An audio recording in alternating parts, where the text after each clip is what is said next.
पास में है एंड बहुत सारे स्टूडेंट्स ये सोच रहे होंगे कि मैंने पूरा साल वेस्ट कर दिया, जो कुछ भी पढ़ा था अब तो वो भी याद नहीं है, तो क्या मैं अभी से पढ़ना स्टार्ट करूं तो नीट क्रैक हो सकता है। So hello everyone, this is Jyoti, welcome back to the channel. तो अगर आप भी ये सारी चीजें सोच रहे हो तो ये वीडियो आपके लिए बहुत इंपॉर्टेंट होने वाला है, क्योंकि आज मैं आपको एक ऑनेस्ट आंसर बताऊंगी। Is it really possible to crack NEET now? If yes, then what exact strategy you should follow from today.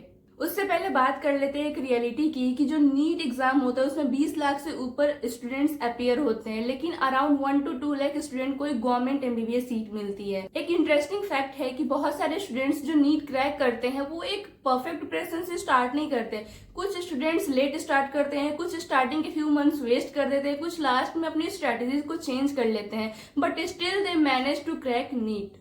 सो आज अपन बात करेंगे कि जो भी अपने पास टाइम बचा हुआ है उसमें अपन क्या अच्छा कर सकते हैं अपने स्कोर को इम्प्रूव करने के लिए। अपने देखो, रियल क्वेश्चन ये नहीं है कि आप लेट स्टार्ट कर रहे हो, बल्कि रियल क्वेश्चन ये है how smartly will you start from today. देखो, पहले बात करते हैं कि अगर आप अभी से स्टार्ट करते हो तो क्या पॉसिबल हो सकता है। 3 चीजें हैं कि अगर आप अभी से स्टार्ट करते हो तो जो भी मोस्ट इंपॉर्टेंट चैप्टर्स है या हाई वेटेज चैप्टर आप उसको कवर कर सकते हो। बहुत सारे क्वेश्चन की प्रैक्टिस भी कर सकते हो, अपनी एक्यूरेसी बढ़ा सकते हो, स्पीड भी बढ़ा सकते हो मॉक टेस्ट में, और मल्टीपल टाइम्स रिवीजन भी कर सकते हो बिफोर एग्जाम। 3-4 रिवीजन तो एटलीस्ट अपन कर ही सकते हैं। एक चीज और याद रखना कि NEET is not about studying everything but studying right topics deeply. जो भी हाई वेटेज चैप्टर है ना, अभी आपके पास बहुत कम टाइम है, तो जो भी हाई वेटेज चैप्टर है उस पे फोकस करो, उसको अच्छा बना लो, तो उससे आपके आराम से 500 से ऊपर स्कोर आ सकते हैं। तो सब कुछ पढ़ने के चक्कर में जो इम्पोर्टेंट है वो मत छोड़ो, जो हाई वेटेज है पहले वो पढ़ो, उसके बाद अगर आपके पास टाइम बचता है तो बाकी सारे चैप्टर्स आप पढ़ सकते हो। देन फर्स्ट पॉइंट की बात करते हैं, smart strategy to start now. First, focus on high weightage chapter. जैसे मैंने बताया कि हाई वेटेज चैप्टर अगर आप करते हो तो आपके 500 से ऊपर स्कोर आ सकते हैं अभी भी। सेकंड क्वेश्चन आपको डेली सॉल्व करना है, इससे आपकी स्पीड, एक्यूरेसी और जो एग्जाम का पैटर्न है, क्वेश्चन पैटर्न, वो सब आपको समझ में आ जाएगा। तो आपको क्या करना है, हाई वेटेज चैप्टर पर फोकस करना है और डेली आपको क्वेश्चन सॉल्व करने हैं। लाइक फिजिक्स में बात करते हो 40 क्वेश्चन करना है, केमिस्ट्री में 40 to 50 क्वेश्चन करना है, एंड बायो में 90 to 100 क्वेश्चन आपको डेली करने हैं। इसमें थर्ड पॉइंट है, revision is the real game.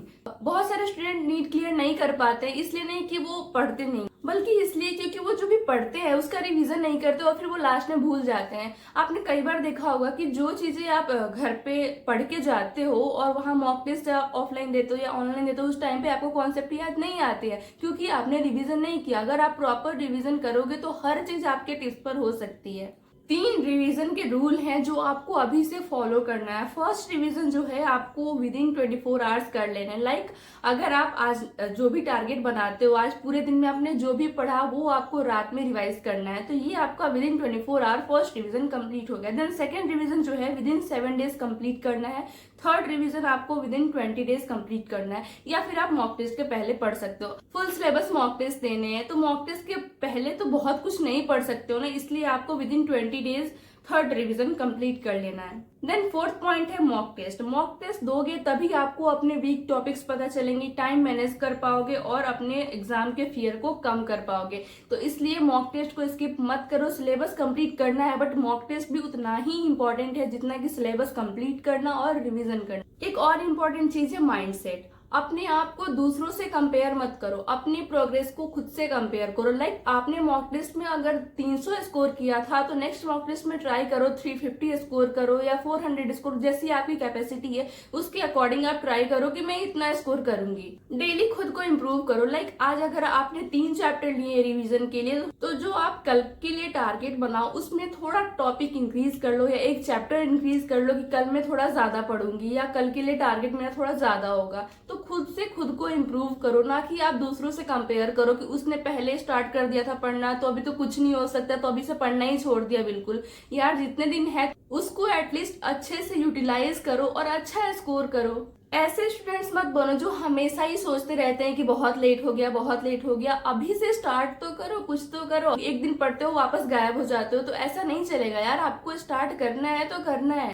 किसने पहले प्रिपरेशन स्टार्ट की ये मैटर नहीं करता, बल्कि अगर आप अभी से कंसिस्टेंट रहोगे, पूरे डेडिकेशन के साथ पढ़ाई करोगे, तो अभी से भी आप 500 प्लस 600 प्लस स्कोर कर सकते हो। लेकिन अगर आप अपना बिना टाइम वेस्ट किए पढ़ना स्टार्ट करोगे, डेली ये नहीं सोचना है कि मैंने टाइम वेस्ट कर दिया, पूरा साल वेस्ट हो गया, पूरा साल कुछ भी नहीं पढ़ा तो अब क्या ही हो सकता है। भाई 1-2 महीने ही बहुत कुछ हो सकता है, बहुत अच्छा स्कोर कर सकते हो। जीरो या नेगेटिव स्कोर करने से तो अच्छा है कि आप कुछ पॉजिटिव और अच्छा स्कोर करो। एंड लास्ट इंपॉर्टेंट चीज कि अगर आपको कोई भी डाउट आता है नीट प्रिपरेशन से रिलेटेड, तो आप मुझे कमेंट कर सकते हो या टेलीग्राम पर डीएम करके पूछ सकते हो। लेकिन अगर आप में से कोई ऐसे कंफ्यूजन में है कि डेली टारगेट्स हम बना नहीं पाते हैं, या हम क्या पढ़े क्या ना पढ़े ये समझ ही नहीं आता है, तो आप हमारे मेंटरशिप ग्रुप को भी ज्वाइन कर सकते हो, जो कि सिर्फ अभी 499 में है टिल नीट 2026। तो उसमें आपको डेली पर्सनल टारगेट्स आपके जो भी प्रिपरेशन है उसके अकॉर्डिंग मिलेंगे, जिसमें आपके हाई वेटेज चैप्टर या जो इंपॉर्टेंट चैप्टर्स है वो कवर होंगे, लाइक शॉर्ट नोट्स वगैरह भी, डेली पर्सनल टारगेट्स भी। डाउट्स के लिए ग्रुप भी होगा, तो उसमें आप अपने डाउट पूछ सकते हो। और कोई भी डाउट हो, आपको कुछ भी क्वेरी हो, तो आप मुझे टेलीग्राम पर डीएम कर सकते हो। Thank you.